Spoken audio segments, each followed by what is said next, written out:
সবাইকে স্বাগতম object orienting প্রোগ্রামে। প্রথমে আমি আমার পরিচয়টা দিয়ে নিই। আমি সৌরভ কুমার, ডেভোডিল ইন্টারন্যাশনাল ইউনিভার্সিটিতে দ্বিতীয় বর্ষের ছাত্র। আমরা এই ভিডিওতে দেখব অবজেক্ট ওরিয়েন্টিং প্রোগ্রামটা কি, তার বৈশিষ্ট্য,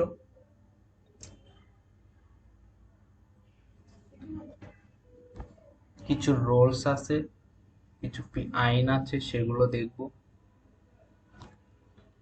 what is object orienting program? Object orienting প্রোগ্রামটা কি? অবজেক্ট ওরিয়েন্টিং প্রোগ্রাম অর্থাৎ ওপিপি হলো একটি কম্পিউটার প্রোগ্রামিং মডেল যা ফাংশন এবং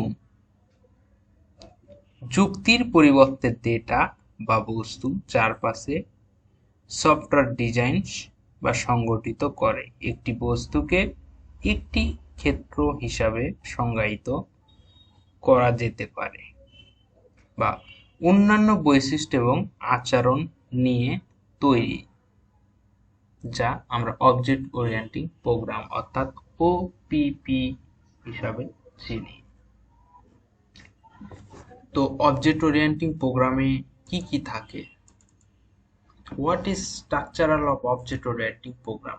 অবজেক্ট ওরিয়েন্টিং প্রোগ্রামে আমাদের ক্লাস থাকে, অবজেক্ট থাকে, মেথড থাকে, অ্যাট্রিবিউটস থাকে। অবজেক্টটা কি আমরা একটু জানবো, ক্লাস কি, মেথড কি, অ্যাট্রিবিউট কি, সেগুলো সম্পর্কে আমরা একটু ধারণা নিই।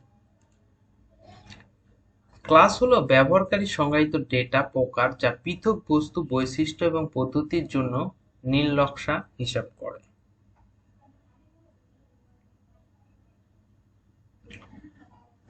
তো আমরা ক্লাসে অনেক কিছু সংজ্ঞায়িত করতে পারি, যেখানে আমাদের ব্যক্তিগত ডেটা সংরক্ষণ করতে পারি। অবজেক্টটা কি? অবজেক্ট হলো বিশেষভাবে সংজ্ঞায়িত ডেটা দিয়ে তৈরি একটি ক্লাসের উদাহরণ। বস্তু বাস্তব জগতে বস্তু বা একটি বিমূর্ত সত্তার সাথে মিলিত হতে পারে। যখন ক্লাস প্রাথমিকভাবে সংজ্ঞায়িত করা হয়, তখন বর্ণনাটি একমাত্র বস্তু যা সংজ্ঞায়িত করা হয়। একটি অবজেক্ট আমরা যখন ক্রিয়েট করব, অবজেক্ট যে নামে ক্রিয়েট করব সে নামে ক্লাস তৈরি হবে। ক্লাসের নামে আমাদের অবজেক্টের নাম হবে। তো অবজেক্টের মতো আমাদের অনেকগুলো মেথড থাকতে পারে।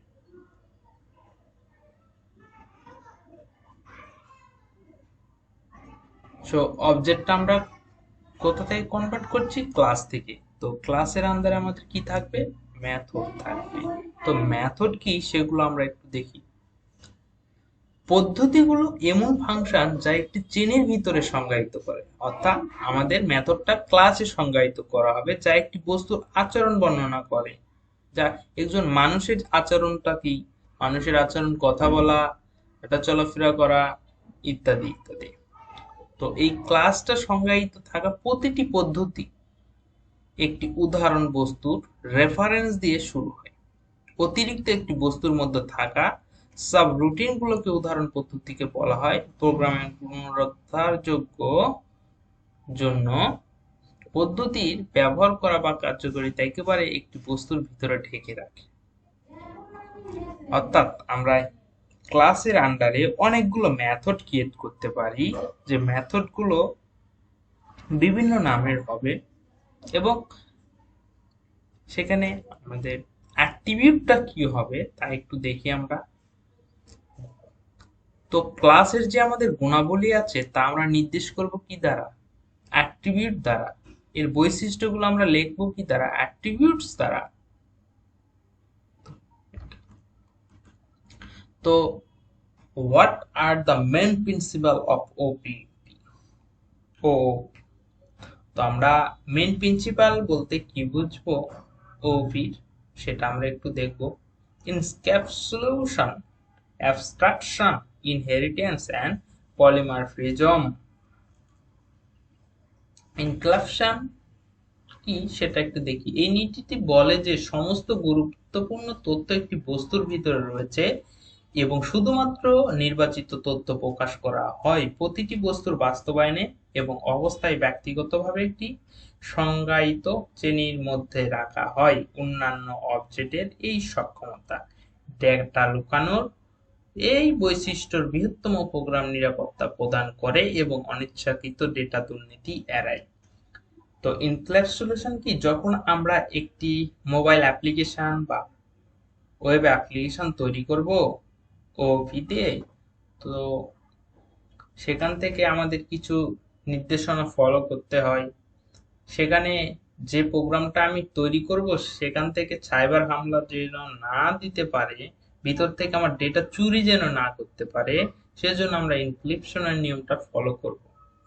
অ্যাবস্ট্রাকশন ফর্মটা একটু দেখি। অবজেক্টগুলো শুধুমাত্র অভ্যন্তরীণ মেকানিজম প্রকাশ করে যা অন্য অবজেক্টের ব্যবহারকারীর জন্য প্রাসঙ্গিক কোনো অপ্রয়োজনীয় বাস্তবায়ন কোড লুকিয়ে রাখে। প্রাপ্ত বর্গ এর কার্যকারিতা প্রসারিত হতে পারে। এই ধারণাটি সময়ের সাথে সাথে বিকাশকারীদের আরো সহজে অতিরিক্ত পরিবর্তন বা সংযোগ করতে সাহায্য করতে পারে।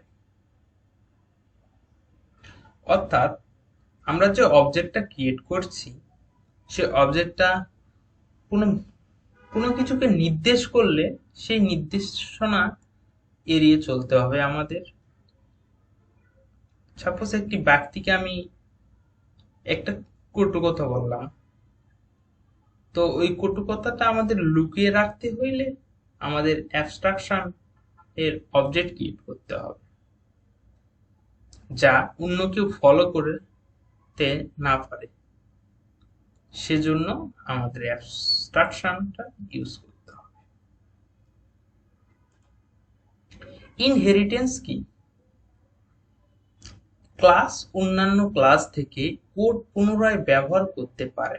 অবজেক্টের মধ্যে সম্পর্ক এবং উপশ্রেণীগুলো বরাদ্দ করা যেতে পারে। বিকাশকারী একটি অন্যান্য অনুক্রম বজায় রেখে সাধারণ যুক্তি পুনরায় ব্যবহার করতে সক্ষম করে। ওওপি এর এই বৈশিষ্ট্যটি আর পুনরুত্তমভাবে ডেটা বিশ্লেষণ করতে বাধ্য করে, বিকাশের সময় কমায় এবং উচ্চ স্তরের নির্ভুলতা নিশ্চিত করে। আমরা যে অবজেক্টের মধ্যে একটা ক্লাস ক্রিয়েট করছি, ক্লাসের নামটা কি হবে, এই কোডটা নাম কি হবে, যে নাম দ্বারা আমি পুরো ডেটা সংরক্ষণ করতে পারবো এবং তার নামে অবজেক্টটা ক্রিয়েট করতে পারবো। Next, polymorphism. পলিমরফিজমটা কি? অবজেক্টগুলি আচরণগুলি ভাগ করার জন্য ডিজাইন করা হয়েছে এবং তারা একাধিক ফর্ম গ্রহণ করতে পারে।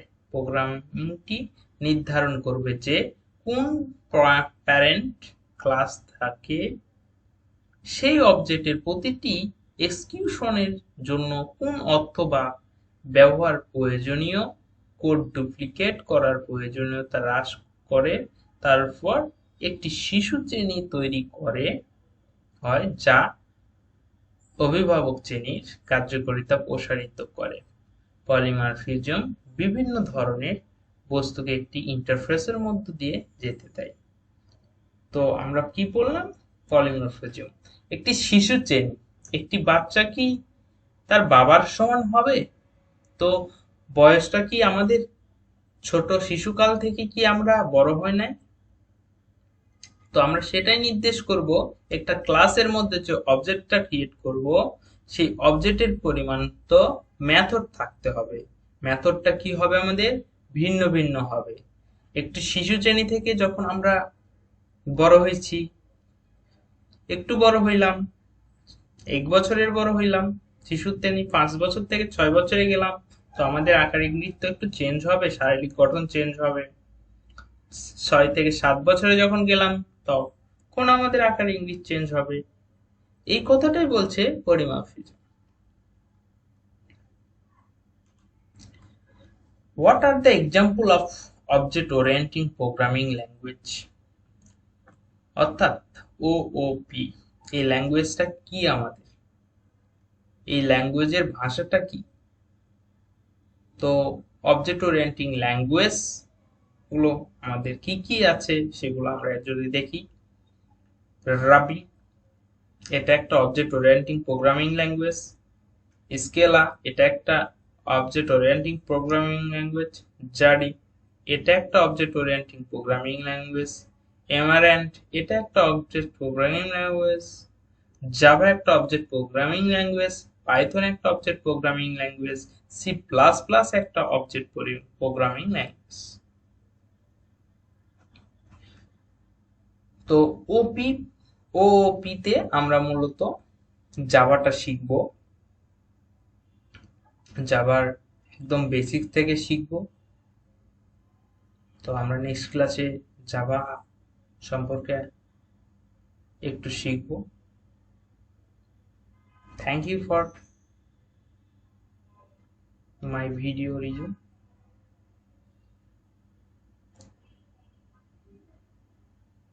ভিডিওটি ভালো লেগে থাকলে সাবস্ক্রাইব করবেন, আর সাথে একটা লাইক দিবেন, একটা কমেন্ট করবেন।